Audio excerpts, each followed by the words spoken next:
ಯಾರು ಏನು ಹೇಳಿಕೆ ಕೊಟ್ಟಿಲ್ಲ. ಬಂದಿದ್ದೀವಿ, ನಾವು ಮಂತ್ರಿ ಆಕಾಂಕ್ಷಿಗೆ ಕೇಳಕ್ ಬಂದಿದ್ದೀವಿ ಅಂತ ಹೇಳಿದ್ದಾರೆ. ಸರಿ, ನೀವು ಸಚಿವ ಸ್ಥಾನ ಶಾಂತನಗೌಡರು ಈಗ ಹಿರಿಯರಿಗೆ ಅವಕಾಶ ಕೊಡ್ಲಿ.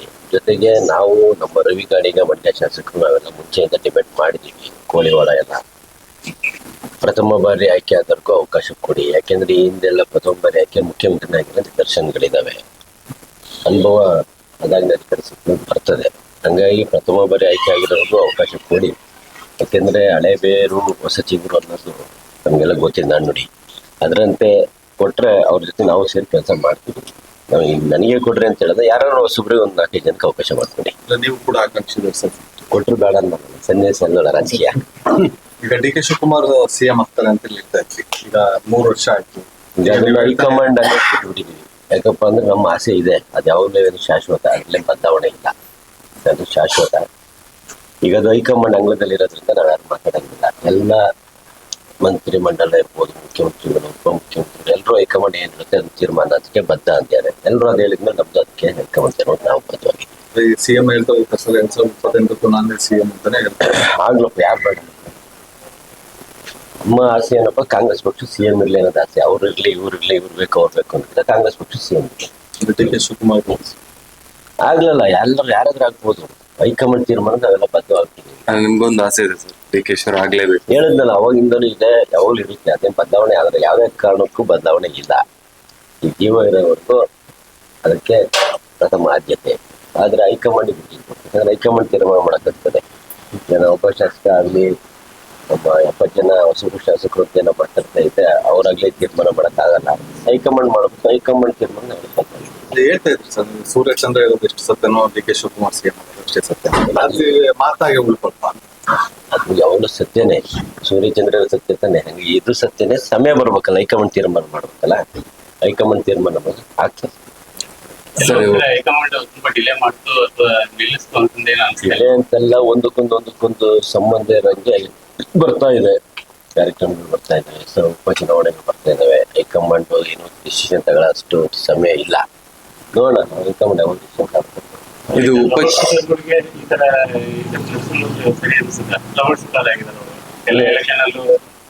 ಟ್ರಬಲ್ ಶೂಟರ್ಗೆ ಎಲ್ಲದನ್ನು ಸಹಿಸ್ಕೊಂತಾರೆ ಅಂತೇಳಿ ಏನೇ ಒತ್ತಡ ಹಾಕಿದ್ರು ಅವ್ರಿಗೆ ಹಾಕ್ಬಿಡ್ತಾರ. ಸಹಿಸ್ಕೊಳ್ಳೋರ್ಗೆ ಹಾಕೋದಲ್ಲ ಜಾಸ್ತಿ. ನಮ್ಮಲ್ಲಾಗ್ಲಿ ಎತ್ತಿಗೆ ಭಾರ ಹಾಕೋದಾಗಿ ಯಾವ ಎತ್ತಿ ಎಳಿತದ ಎತ್ತಿಗೆ ಭಾರ ಹಾಕೋದು. ಎಳೆದಿಲ್ದ ಎತ್ತಿ ಭಾರ ಕಟ್ಟಿ ಖುಷಿ ಅದ್ ಬೇಡ ಅಂತ ಮನೆ ಕಟ್ತೀವಿ. ಹಂಗೆ ಉಪಚುನಾವಣೆ ಆದ್ಮೇಲೆ ರಾಜ್ಯದಲ್ಲಿ ರಾಜಕೀಯ ಬದಲಾವಣೆ ಆಗುತ್ತೆ ಅಂತ ಬಿಜೆಪಿ ಹೇಳ್ತಾ ಇರ್ತಾರೆ. ರಾಜಕೀಯ ಬದಲಾವಣೆ ಆಗ್ತದೆ, ಅವರಿಗೆ ಸರಿ ಇದೆ.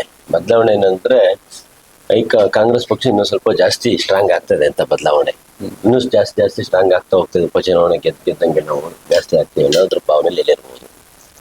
ಸರಿ, ಉಪಚುನಾವಣೆಯಲ್ಲಿ ಜಮೀರ್ ಅವರು ಏನು ಕೆಲಸ ಮಾಡಿಲ್ಲ, ಪಕ್ಷೇತರವಾಗಿರುವಂತಹ ಅಭ್ಯರ್ಥಿಗಳಿಗೆ ಅಮೌಂಟ್ ಕೊಟ್ಟಿದ್ದಾರೆ, ಫಂಡಿಂಗ್ ಮಾಡಿದ್ದಾರೆ. ನಾನ್ ನೋಡಿಲ್ಲ, ನೀವ್ಯಾರು ನೋಡಿದ್ರೆ ಹೇಳ್ರಿ. ಹೈಕಮಾಂಡ್ ಮುಗಿಸ್ತಾರೆ. ಗೊತ್ತಿಲ್ಲ, ಕಾಂಗ್ರೆಸ್ ಪಕ್ಷದವ್ರೆ ಒಲ್ಲುದ್ದ ಗಂಡಂಗೆ ಮೊಸರಲ್ಲೂ ಕಲ್ಲು ಅಂತೆ. ಮೊಸರಲ್ಲಿ ಎಲ್ಲರೂ ಕಲ್ಲು ಬರಕ್ ಸಾಧ್ಯನಾ? ಹಂಗೆ ಎಲ್ಲದಕ್ಕೂ ಅವ್ರ ಮೇಲೆ ಹಾಕೋದು. ಆಯ್ತು, ಜಮೀರಣ್ಣ ಒಂದ್ ಕಡೆ ಹೇಳೋಣ, ಉಳ್ಕಿದ ಎಷ್ಟು ಜನ ಬಂದಿದ್ರು ಮುಖಂಡರುಗಳು, ಮತ್ತೆ ಅವ್ರು ಯಾರು ಲೆಕ್ಕಕ್ಕೆ ಇಲ್ಲ. ಜಮೀರಣ್ಣ ಒಬ್ಬನೇ ಸಂಬಂಧ. ಸುಮ್ಮನೆ ಆಗ್ಲಿ ಮಾತಾಡ್ಬಾರ್ದು. ಎಲ್ಲದನ್ನು ಹೈಕಮಾಂಡ್ ನೋಡುತ್ತೆ. ನಾನ್ ಮಾತಾಡಿದ್ರು ನೋಡುತ್ತೆ, ನೀವು ಕೇಳಿದ ಕ್ವಶನ್ ನೋಡುತ್ತೆ. ಯಾರೇನೇ ಮಾತಾಡಲಿ ಎಲ್ಲ ಹೈಕಮಾಂಡ್ ವ್ಯಾಲ್ಯೂಯೇಷನ್ ಮಾಡಿ, ಕ್ಯಾಲ್ಕುಲೇಷನ್ ಮಾಡಿ ಅದಕ್ಕೆ ಸಕ್ಕ ಉತ್ತರ ಕೊಡ್ತಾರೆ. ಅದೇ ಅವ್ರನ್ನ ಸಚಿವ ಸಂಪುಟದಿಂದ ಹೊರಗೆ ತೆಗಿಬೇಕು ಅಂತಂದು ಹೇಳಿ ಈರೆಲ್ಲ ಮಾಡ್ತಾ ಇದ್ದಾರೆ. ಈಗ ಆಗಿಲ್ದರ್ ಇದ್ದೇ ಇರ್ತಾರೆ. ನನಗೂ ಶತ್ರುಗಳು ಇದ್ದಾರೆ, ಮಿತ್ರರು ಇದ್ದಾರೆ, ಮೀಡಿಯಾದಲ್ಲೂ ಇದ್ದಾರೆ. ಕೆಲವ್ರು ನನ್ನ ಪರವಾಗಿ ಜಾಸ್ತಿ ಆಗ್ತಿರಿ ಚಾನಲ್, ಕೆಲವರು ಯಾವ್ದಾದ್ರು ಸಣ್ಣ ವಿರೋಧ ಸಿಕ್ಕ ಅದನ್ನೇ ಜಾಸ್ತಿ ಆಗ್ತೀರಿ. ಆತರ ಎಲ್ಲ ಮನುಷ್ಯನ ಗುಣ ಅದು, ಎಲ್ಲ ಕಡೆ ಇದ್ದೇ ಇರ್ತಾರೆ. ನೀವು ಹಂಗೇನಾರು ತೆಗಿಯೋ ವ್ಯವಸ್ಥೆ ಅಂದ್ರೆ ತಾವು ಇದಕ್ಕೆ ಅದು ಕೇರಳಕ್ಕೆ ಕಳಿಸೋ ಅವಶ್ಯಕತೆ ಇರ್ತಿರ್ಲಿಲ್ಲ. ಅವ್ರ ಹತ್ರ ಕೇಪಬಿಲಿಟಿ ಇರ್ತಿದ್ರೆ ಯಾರೋ ಒಬ್ರು ಏನೋ ಮಾತಾಡ್ತಾರೆ ಅಂತ ಅವ್ರ ಗಮನ ಕೊಡೋದು ಬೇಡ.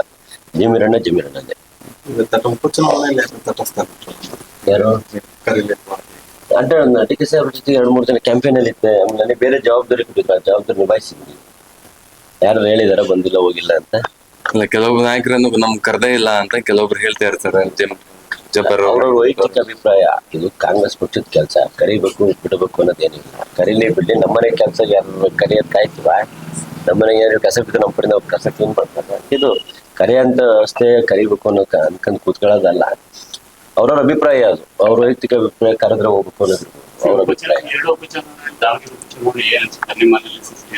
2 ಎರಡನ್ನೂ ನಾವು ಗೆಲ್ತೀವಿ. 100% ನಾವು ಗೆಲ್ತೀವಿ. ಸರ್ ಕೊನೆ ಪ್ರಶ್ನೆ ಸರ್, ಸಚಿವ ಸಂಪುಟ ಇವಾಗ ಪುನರ್ರಚನೆ ಆದ್ರೆ ಹೊಸೊಬ್ರಿಗೆ ಎಷ್ಟು ಜನಕ್ಕೆ ಅವಕಾಶ ಕೊಡ್ಬೇಕು ಅಂತ ನೀವು ಮನವಿ ಮಾಡಿ? 5 ಜನಕ್ಕೆ ಅವಕಾಶ ಕೊಡಿ ಅಂತೇಳಿ ಒಂದು ಪತ್ರನು ಬರೆದಿದ್ದು ತಾವೆಲ್ಲ ಮೀಡಿಯಾದಲ್ಲಿ ಹಾಕ್ತಿದ್ದೀರಿ. 5 ಜನಕ್ಕೆ ಅವಕಾಶ ಕೊಟ್ರೆ ಒಳ್ಳೇದು. ಇವಾಗ್ಲೂ ಅದೇ ಒತ್ತಾಯ ಮಾಡಿ. ಬೇಕೇ ಬೇಕು, 5 ಜನ ಕೊಡ್ಲೇಬೇಕು.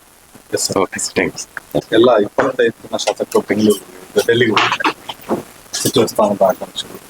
ಲೆಟರ್ ಕೂಡ ನೀವು ಮನವಿ ಮಾಡಿ ಹೊಸೊಬ್ರಿಗೆ ಅವಕಾಶ ಕೊಡಿ ಅಂತಂದು. ಅವ್ರು ಹೊಸಬ್ರಲ್ಲ, ಎಲ್ಲ ಹಣಬ್ರು. 3-4 ಸರಿ ಗೆದ್ದಿರ ಅಂತ ಹೋಗಿದ್ದಾರೆ. ಹೋಗಿರೋದು ಸರಿ ಇದೆ. ಈಗ ಮಗು ಹತ್ರ ಹಾಲು ಕುಡಿಸೋ ತಾಯಿ, ಇವ್ರ ಮನೆಗೆ ಕುಂತ ಯಾರು ಕರೆದು ಬಚ್ಚ ಸ್ಥಾನ ಕೊಡೋ ಅಂತ ವ್ಯವಸ್ಥೆ ಇಲ್ಲ. ಎಲ್ಲ ಹೋಗಿರೋ ನಿಜವಾಗ್ಲೂ ಒಳ್ಳೆ ಬೆಳವಣಿಗೆ ಕೊಡ್ಲಿ. ಹಿರಿಯರಿದ್ದಾರೆ, ಅವ್ರ ಅವಕಾಶ ಮಾಡ್ತಾರೆ. ಡಿ.ಕೆ. ಶಿವಕುಮಾರ್ ಕೂಡ ಎಚ್ಚರಿಕೆ ನೀಡಿದ್ದಾರೆ ಸರ್, ಹೋಗ್ರಿ ಅದು ಮಾಧ್ಯಮದ ಹೇಳಿಕೆ ಕೊಡ್ಬೇಡ್ರಿ, ನೀವು ಕೇಳ್ತಾ ಇರೋದ್ರಲ್ಲಿ ನ್ಯಾಯ ಇದೆ. ಕೇಳ್ರಿ, ಹೈಕಮಾಂಡ್ ಕೇಳ್ರಿ. ಈಗ ನೀವೇ ಎರಡು ಹೇಳೋದು ಹಿಂಗೆ ಮಾಧ್ಯಮದ ಹೇಳಿಕೆ ಕೊಡ್ಬೇಡ್ರಿ ಅಂತ ನಮ್ಮೊಂದು ಮೈಕ್ ತಂದಿಟ್ಟಿದ್ದೀರಿ. ನೀವು ಏನ್ ಹೇಳ್ತೀರಿ? ಡಿ.ಕೆ. ಶಿವಕುಮಾರ್ ಅವ್ರ ರೀತಿ ಹೇಳಿಕೆ ಅಂತಿದ್ದಾರೆ. ಈಗ ಹೋಗಿ ಅವ್ರು ಕೇಳ್ತಿರೋದ್ರಲ್ಲಿ ನ್ಯಾಯ ಇದೆ. ಪಕ್ಷದ ಅಧ್ಯಕ್ಷರು, ಪಕ್ಷಕ್ಕೆ ಯಾವುದೇ ರೀತಿಯ ಡ್ಯಾಮೇಜ್ ಆಗಬಾರ್ದು, ಒಬ್ಬರವ್ರು ಒಂದು ಹೇಳಿಕೆ ಕೊಟ್ಟು ಅನ್ನೋ ಉದ್ದೇಶದಲ್ಲಿ ಹೇಳಿರೋದು ತಪ್ಪೇನಿಲ್ಲ. ಅಧ್ಯಕ್ಷರು